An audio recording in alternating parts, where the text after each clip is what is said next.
Hi, guys. Hello, good morning. Good morning. How are you doing? I couldn't wait to get on here. Me either, to be honest. I was excited. I was like, let me blow dry my hair. When you said we can do this Monday, I was like, no, we need to do this today. Um, okay, you start. Yeah. Check in. Okay.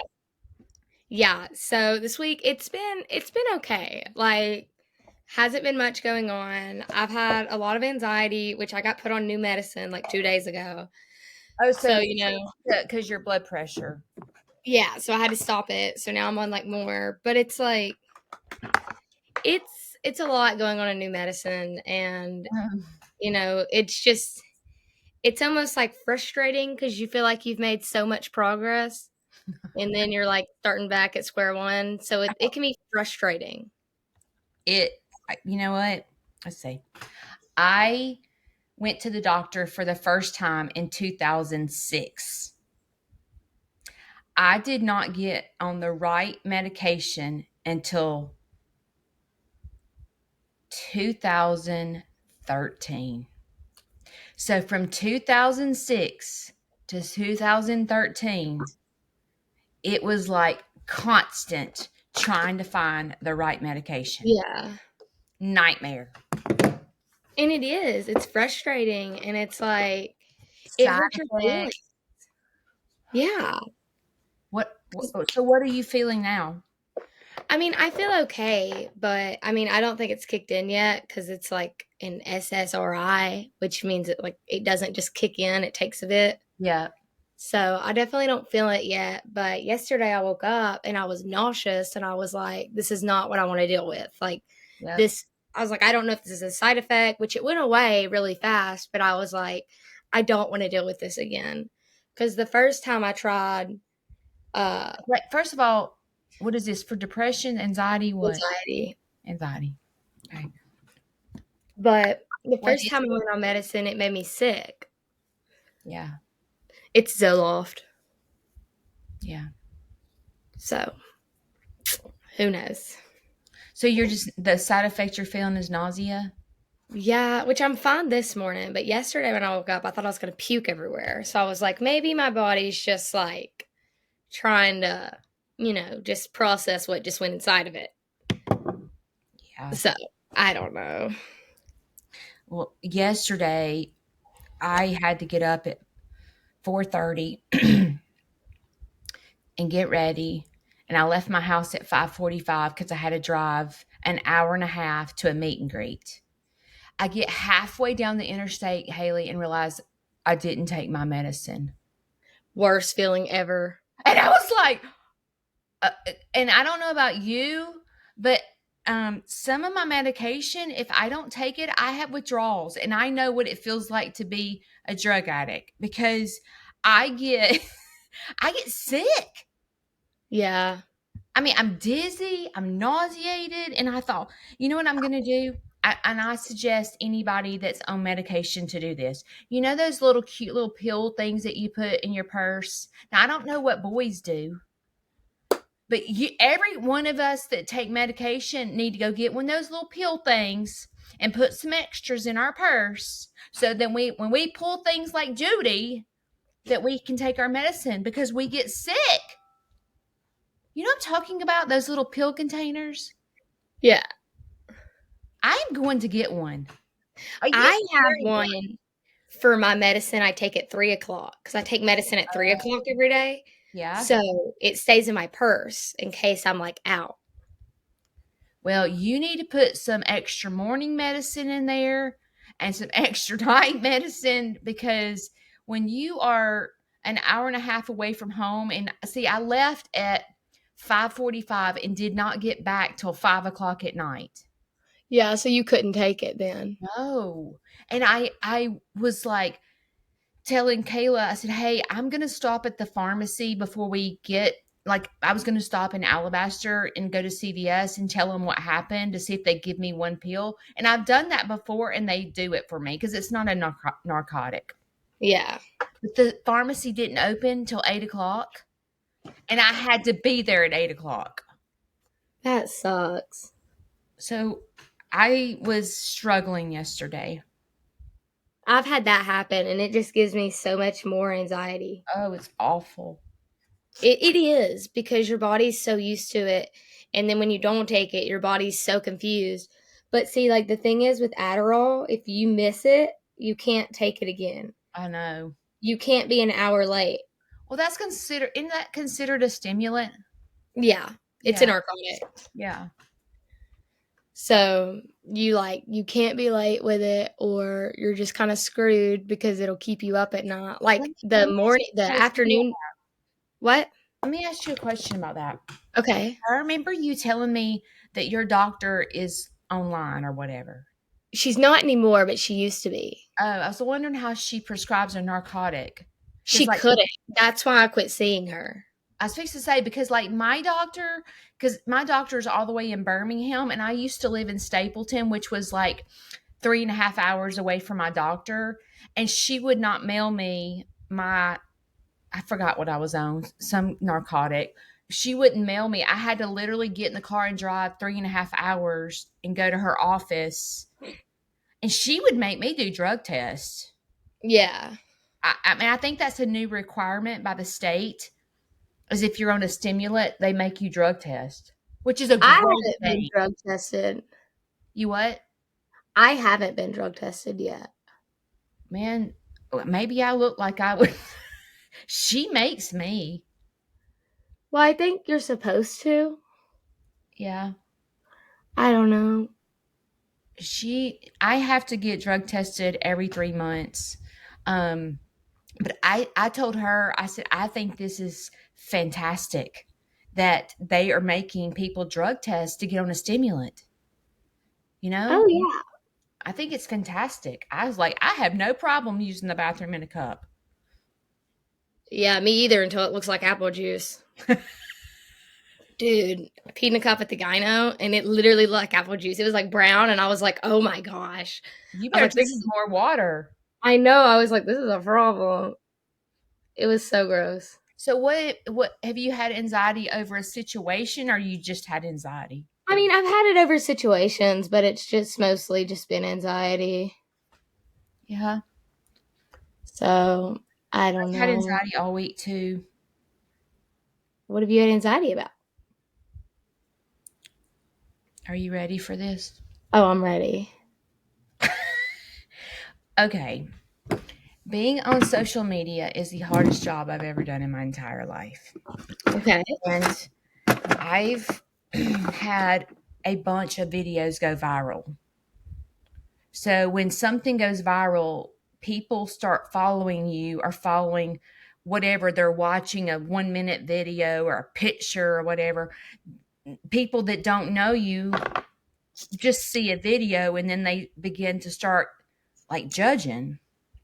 Well, this animal activist, I guess that's what she is, um, decided that Dee Dee, my cow, because she did look deformed. A mini. And so when she sat down and she was 9 months pregnant, there was pressure at her back end.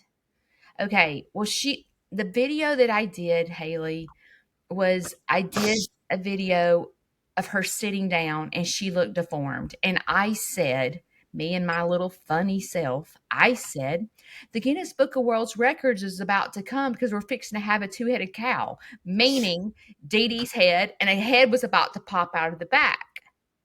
And I'm laughing as I'm saying it. Yeah. But when something goes viral, no one knows my sense of humor. Yeah. So everyone began to think that Sneeze Farmhouse had a cow that had a two-headed calf in her belly. So I began to get the crazies because they were thinking, these animal activists were thinking that I was neglecting Dee Dee and I wasn't calling the vet to have the two-headed calf terminated. And I was allowing her to suffer. So this lady has decided to take it to the next level. And I'm not going to say what she did on your video. I'm just going to say, go watch my last video because she went to the extreme and the extreme pulled in my driveway. Mm. And I couldn't finish my field trip because the police were at my house. You know how mad I would be? I wasn't mad. I knew exactly because the lady told me she was going to ruin my day. During a field trip? Yes, That had to have been embarrassing. I turned it around and used it for a learning lesson. The police were standing there, and all these fifth graders were standing in front of me with the police around me. I said, do y'all dreamt of being a YouTuber? And they were like, me. I was like, okay, well, let me tell you what happens. And so I began to explain to them what happens when you post a video and it goes viral. And I looked at the police. I said, if I don't take care of my animals and feed them and take care of them, could you please tell these fifth graders what happens to me? And he says, I arrest you and you go to jail. And they were like, so I had to stop the field trip and escort them around because they were told that I had dead animals on my property.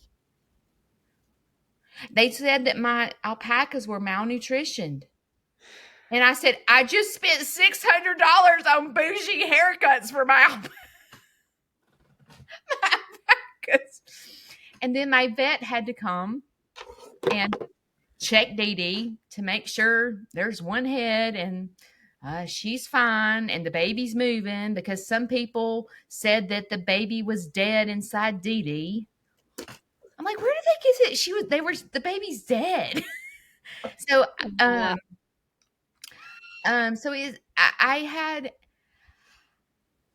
had anxiety because I tried to check myself and figure out where I went wrong.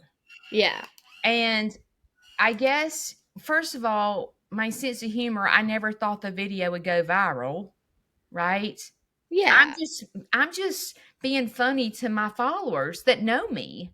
Going, y'all, Guinness Book of World Records getting here. They're going to have a two-headed cow here soon. There's going to be a head that pops out the end. You know, I'm being silly with the people that know me.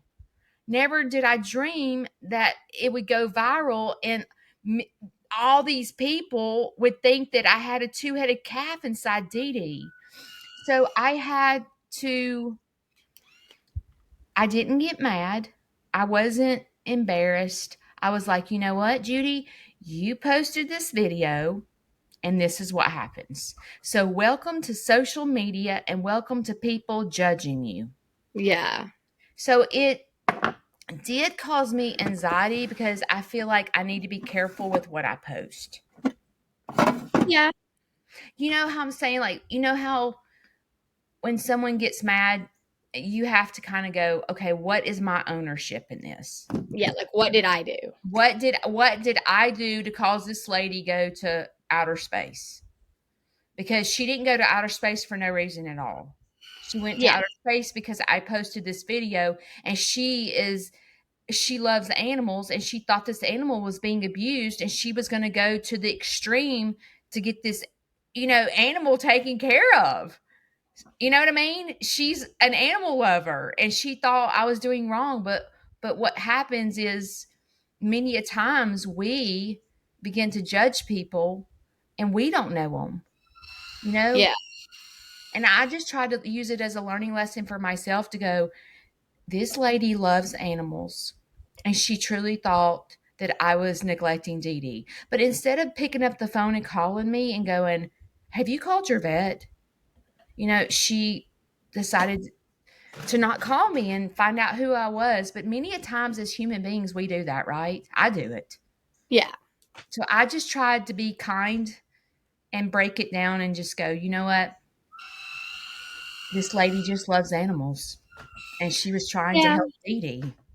Like she was scared and she wanted to make sure the cow was okay. Dee Dee did look deformed. She did. And so, as an animal lover, she was trying to defend, to help the animal. But that's okay. You know what I mean? So I didn't get mad, and I'm not mad. I wasn't mad. I just thought she needs to pause next time. She needs to look more into the situation before she reacts. and Can't maybe jump to conclusions. yes, but I do that sometimes, and it taught me a lesson not to jump to conclusions. Yeah. You know how, and even with me and you and our mental health, many a times our anxiety causes us to jump to conclusions like no one loves me, you know, Yeah. like, you know what I mean? Or no one cares. No one listens to a darn word I say. We go to outer space and we do those things because we're not in reality when we have anxiety. We're Yeah. in another world. So I tried to break that down and try to figure out what this lady was thinking, and I was able to be gentle to her and go, she was just trying to take care of Dee Dee. Yeah. Like she was trying to do the right thing. Yes, but instead of checking her facts, she just jumped to the conclusion and didn't check her facts. Yeah. But when the guy pulled in the driveway, I said, "Do you know who I am?" He goes, "I sure do." I said, "Okay, I was just making sure."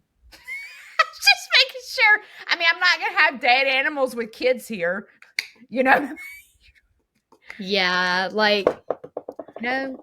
If I don't take care of my animals, I'm sure not going to spend $600 on bougie haircuts. I don't think I've ever seen a dead animal at your farm. I know. It's okay. Besides the snake situation. Yeah. Yeah, I'll that never was scary. forget you opening the coop and seeing that snake. I opened the coop. I'm showing Andrew around, my boyfriend, for the first time. I opened the coop and I shut it. And he goes, "What?" And I said, "There's a snake in there." And he goes, "No, there's not." And I said, "Yeah, there is." And I called Judy and I'm like, "Hey, there's a snake in the coop." And she was like, "I'm coming." Didn't And then Shane came. Shane got it out. It was so funny. But it had eaten one of the eggs. Mm-hmm. And it was like the expensive eggs. Yeah. I wonder if, like, you know, like snakes creep me out. So I wonder, like, for an animal activist, if you were to get a snake and kill it, would they go to ballistic? I don't know what all they believe. My thing is, I'm not a big fan of killing animals, but if the snake is eating your money supply or your animals, Well, that's a problem. if you go, many a times we went and relocated it. Shane will not kill a snake usually. Shane takes it across the street, and then the next day the snake is in my coop. And it's like, how do you discipline the snake to say, dude, you can't go in this coop and eat these baby chicks and Yeah. eat these eggs? And so many times it puts a person in a hard place because you're like, okay, I've relocated you like 3 times, dude. You Yeah. know? And I mean, no one just wants a snake on their property, No, especially especially, with kids. You know, I have to be yeah, careful. I don't know. It's hard though. It's hard trying to please everyone. And when you have mental illness and you're a people pleaser, do you think all people with mental illness are people pleasers? Um, A lot, or not all. Do you I think don't that? know, Are cuz you a people pleaser? I don't think so. Oh, I am. Like I don't think so. Did I you? feel like I kind of do my own thing and I don't really care. Now, I try to make sure people know I'm a Christian, but like please them, I don't think so. So you don't care what people think of you? Is that considered a people pleaser? Probably. Like I don't care what they think of me. All I want them to know is that I want them to think of me as a Christian. That is like one thing. Okay, let's talk about that. Okay. You know how we talk about an animal activist? So for people that is like that is a Christian that go to the extreme, you know, to beat the Bible in people. Yeah. You know what I'm saying? Yeah. You see what I'm saying? That can be, to me, that's so, you know, like for when a Christian starts screaming about other people's sins and you're going to hell, you know, and all that stuff. Yeah. I can't stand that. I can't stand that. Like you're supposed to hold each other accountable. Yes. So if I see someone from church over here smoking pot or something or getting drunk, I'm going to be like, "Hey, What would you you know? say to that person? I'd be like, "Hey, I saw this, and I'm not getting mad. I'm just saying, like, I don't think it's a great idea. If you need help, I can help you. If you want to keep doing it, that's fine. I'm just trying to like help you out here." Do you think that makes the person's mad when you bring out their sin? Um, it it depends because sometimes when you catch people, they get really defensive. Right, Like I have friends that are gay, right, and they know that like that is a sin, and like they know that's how I feel.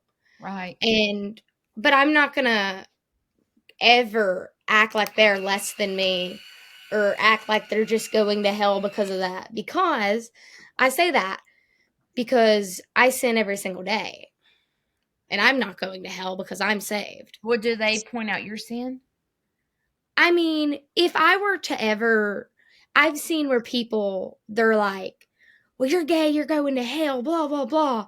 And I've seen other people be like, well, you lied, blah, blah, blah, or you do this. And it's like, Well, then that pointing, goes into an argument. yeah, it's like no one should be trying to out Christian the other one. We should just be trying to help each other and like be there for each other. I I wish that I maybe when I go to heaven I can ask God, but I sit here and wonder like if someone was to come up to me and like say, Judy, I saw you doing this. I will say this. I'm going to say a reality thing that happened to me. This girl came up to me and said, Judy, you are what did she say? You have a lot of people following you and people look up to you. And when you allow gay people, when you accept gay people, you are sinning. And I no longer can be a part of your farm. I no longer can represent Sneed's Farmhouse. And I no longer can, I have sent many people to your farm. And I had no idea that you believed that. And I no longer can be a part of your farm. And I haven't talked to the girl since. And this girl was like, I thought the world of her. And I was like, what? And so, like, when she pointed out that I had sin in my life, I I sat there and like dumbfounded, like, what? Like you can't be my friend and you can't be a part of my farm because I accept people that are gay. I accept the people God made. That's crazy. And so it made me stop and go. And I think this now I think that this is what we have to do as human beings. When someone confronts you of something that you're doing wrong in their opinion, I think we have to be gentle and go, why'd she just say that to me? Instead of going, let me tell you what you did, girlfriend. I saw you the other day. You know what I mean? Like going back on the attack is Yeah. is to stop and go, okay, where is this coming from? Because I had to go, why is she saying this to me? And I'll tell you why she was saying this to me. She's saying this to me because her son struggles with homosexuality. And she she was in her head, she prayed the sin out of her son. So her son no longer her son no longer struggles with homosexuality. And so he was on my farm helping me. So she thinks because I accept gay people that I'm telling him that it's okay to be gay. And so Yeah. she didn't want her. So really what she was saying had nothing to do with me. It had to do what was going on in her own life. And so Yeah. many times people do that. Whatever they're struggling with, like we hit a sore spot with them. Yeah. You see what I'm saying? Yeah. But I think someone with mental health has a hard time, not even with mental health. People have a hard time breaking that down. Yeah. You know what I'm saying? and they just go to the defense and go, well, you have sin in your life. They just go back to starting an argument instead of going, okay, let me figure out why this girl just said this to me. Yeah. I don't see how you can say you're a Christian and then not love everyone. Yeah. Well, Cuz Christians sometimes think they're God and they can fix someone. Like yeah. by screaming and hollering, you're going to hell. They think that they, I mean, I guess maybe I feel like people in the United States know who God is and they know what the Bible says because we all pretty much know, and um I think that when you point out someone's sin, I think there's a right way to do it and a wrong way to do it. So like Yeah. if I was gossiping and you said to me, Judy, if Haley came up to Judy and said, Judy, I heard you gossiping. I think that I'm mature enough to go, well, I'm straight up embarrassed that a 18-year-old girl is telling me Yeah. as a 53-year-old woman that I'm gossiping because I'm not a very good example to you. Instead of getting mad at you and going, what's this? Why does she think she's 18 years old? Why is she trying to tell me what to do? Yeah. You know what I'm saying? I agree with that because like if I were gossiping and somebody was like, "Hey, what would Jesus do right now?" I'd be like, "You know what? I shouldn't have said anything I just said. Like that's on me. I shouldn't have done that. Thank you for pointing that out." Right. Cuz I mean, I've caught myself gossiping and I'm like, "Ooh, I did not mean for this to turn into this, but it did." Right. That's when you have to kind of take a step back and you're like, "Okay, let's reevaluate." But I think by doing that, I think it's because we've had therapy. Yeah. We're able to break that down and be okay. You know what I mean? Do you Yeah. think so? I think so. Yeah. Just because we've learned more problem solving skills and like why things happen and why people do certain things. Right. That's why I think everyone should have therapy. I listen. I think it should be like the dentist. You go every 6 months.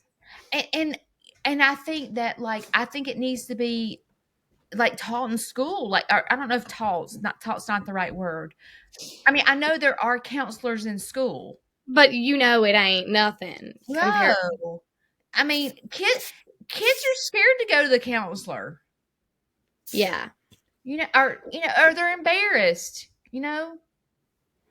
But how could I agree with you. I wished it was a state requirement that everyone had because I feel like if people had therapy, I feel like there would be less crime in the world. I do too. I think that you would have lower depression rates. I think that Yes. you would have kids That like turning out to be happy instead of sad. yes. I totally agree. But then the thing is too is if you're not open to counseling, you're not it's not going to work. You know what I Yeah. mean? If you just completely disagree with it, it's I not. hate going to counseling just because I remember I took my children to counseling because I had been through a divorce and I didn't want them to be jacked up. And they were like, "Oh God, this is so I didn't want them to turn out like me. yeah." I was like, I don't want them to go through a divorce. I don't want them to have, be mad at me. I cared, but they hated it. I loved it when I was young You because did? I went through it when my parents got divorced. They put me in counseling and I How loved old it. were you when your parents got divorced? I was 5, but I don't think I started going to counseling till I was like 7. What made your parents put you in counseling for divorce? My dad said I had a behavior problem. Did Kate Taylor have to go? No, it was just me. Are I, you serious? well, we had to get it in my head that I couldn't just hate my stepmom. And I in fact hated my stepmom and she hated me. So Oh, yeah, which I mean, What made you hate her? Are you because mad because it wasn't your mom?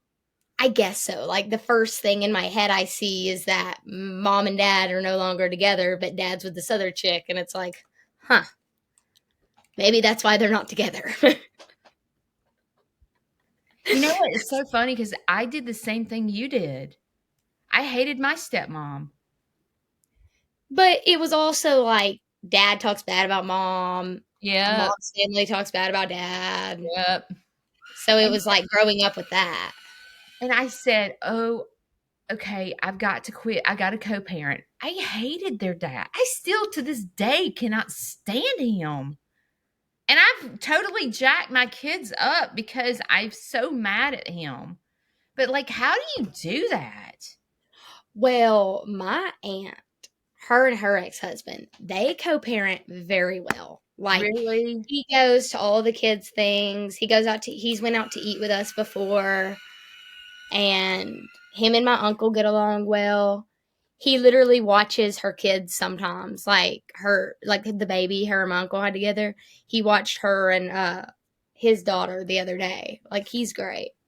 Well, how like I remember see if your parents were like this. Like when I had ball games, mom was at one side of the bleachers and dad was on the second bleachers all the way at the other side. And I would be in the middle cheerleading and my dad couldn't stand in front of me watch me cheerleader because my mom was sitting in the bleachers. And I can remember as a kid, I'm like, this is so stupid. Yeah. Did you go through that? Like when you were in sports, your parents didn't sit in the bleachers? Dad didn't go to a lot of my things when I was growing up because he lived in Tennessee. Oh, So he didn't go to a lot. But I mean, now they sit near each other, but they definitely didn't when I was younger. do Like you? you said, You're opposite side. you don't have a stepmother now, do you? No, but my dad does have a girlfriend and she Yeah. rocks. Love her. Yeah, she's came here. I like her. Dude, the other day, I don't know if it was before, no, it was probably 2 weeks ago. I Uh, probably should have talked about it on the podcast. I just had a day where everything was going wrong. uh, Like, we couldn't find, this is a little TMI, but my dress, she put pads that were too big in it, and it made my chest look really bad because I'm not very full, right. right? I'm kind of built like a little boy. So I was upset about that. I couldn't find underwear to go under my dress that you couldn't see. The lady got something on my dress, so I was just freaking out, and I was having a bad day. Well, I leave Walmart with mom and Taylor. They're going to eat. I knew that I was going to have church, so I was like, okay, since I have church, I'm just not going to go eat with them. I'm going to go home. Well, I'm like, okay, maybe dad's home. So I called dad cuz my mom's not emotional. She doesn't do well with that. She doesn't do well when I cry and all that. Which is like not all people can deal with that, but dad can. Uh-huh. So I was like, okay, I'm gonna go see dad. Everything's gonna be fine. Dad was at work. So I get there and Andrea's there and I open the door and I just start squalling and she's like, "What's wrong? What's wrong? What's wrong?" She grabs me and she's like, "Okay, we're gonna lay down." And she lays me down with her and she just holds me, rubbing my head. She's like, "It's okay, baby." And she's like, "Okay, you need to take your hoodie off. You're hot." So I'm laying there just like in my bra and shorts, just like laying there. She is just snuggling me and it was great. Like we talked about it. I finally calmed down. And that's what you really need, especially when you struggle with mental illness. You need those parental figures in your life that can really help you out. And my mom helps out in different ways. She's not the person I'm going to go to when I'm squalling and I need some like a hand to hold, but if I ever need anything, she's going to help me out. Right. Like if I need a pretty dress after I've had a bad day, she's the woman to go to. Like you can't see, but I got my graduation dresses and one of them has a big bow and it's so big that it touches the ground. Oh. Yeah. So, it's and I think that's a good thing to remember is that not everyone can deal with mental health in the same ways. Like, Shame. Andrew doesn't deal with it the way my mom deals with it. My mom doesn't deal with it the same way my dad deals with it. My dad doesn't deal with it the same way my brother deals with it. Yes, that is And so they're all there for me.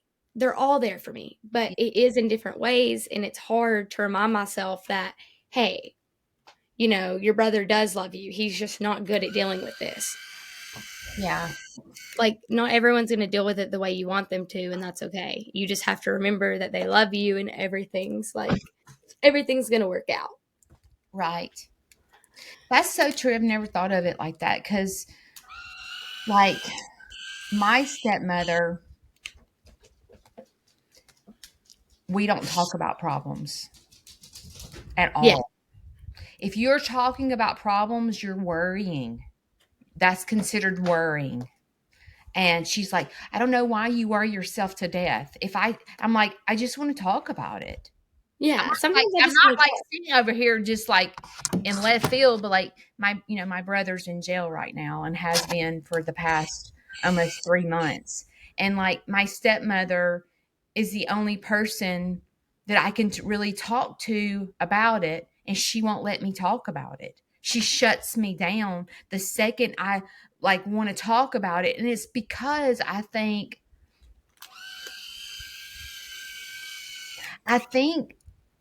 she's just a perfectionist. So if we don't talk about it, nothing's happening.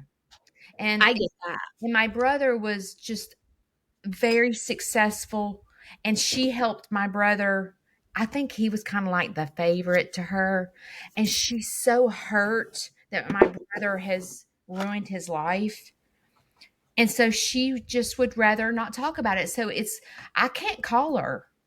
I cannot call her at all because she won't. I can only call her and go, "Oh my gosh, great things are happening."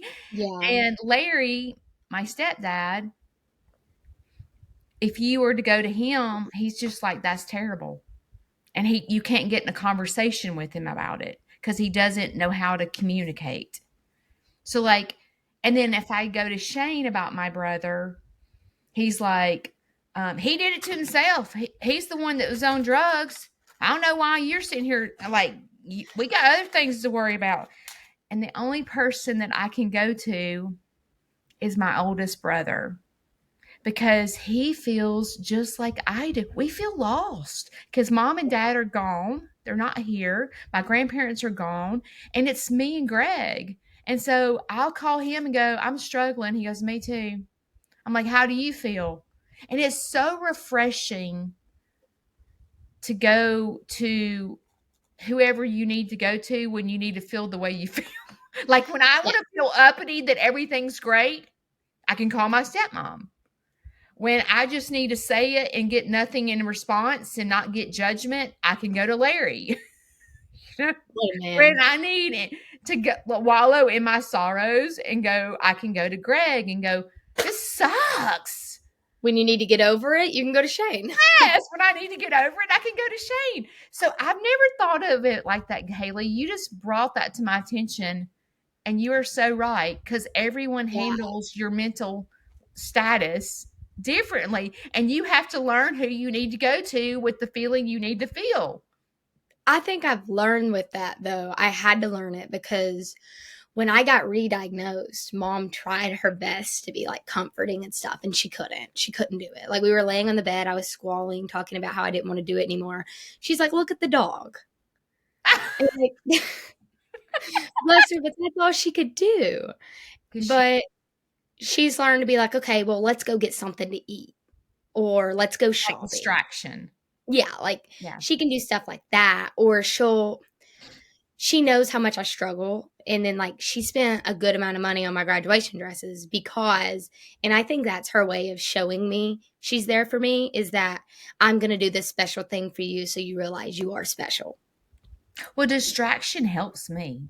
Oh, Your yeah. mother would totally help me because I have found when I get distracted, it gives me like when I have a tour and I can't sit here and cry, it gives me an hour of forgetting that I'm Yeah. struggling. So distraction really helps me a lot. No, I agree with that 100%. Um, And then like Dad, if I'm upset, he'll try to like give me a lecture. And then Taylor, when I'm upset, he's like, "You're fine." I love Taylor. Look, you want to see my dresses? Yes, hang on. I got to put my glasses on. That's the front.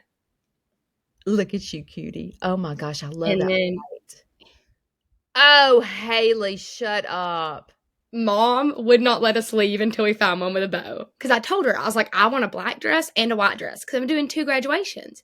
I was like, I want a big old bow on both of them because I'm extra and I love me a good bow. Bows are the best thing on this planet. So then I got this black one, and you can't really see it, but it's got a bow on the front. Is it up here? Yeah. It Right is there. see it. I can't hardly see it. That is so cute. And I'm When gonna put is some your glitter on graduation? it. I've got one May 10th and one May 19th. When are you sending out your little announcements? Well, as soon as I get some stamps. So I need to go get you some stamps. Well, I have some.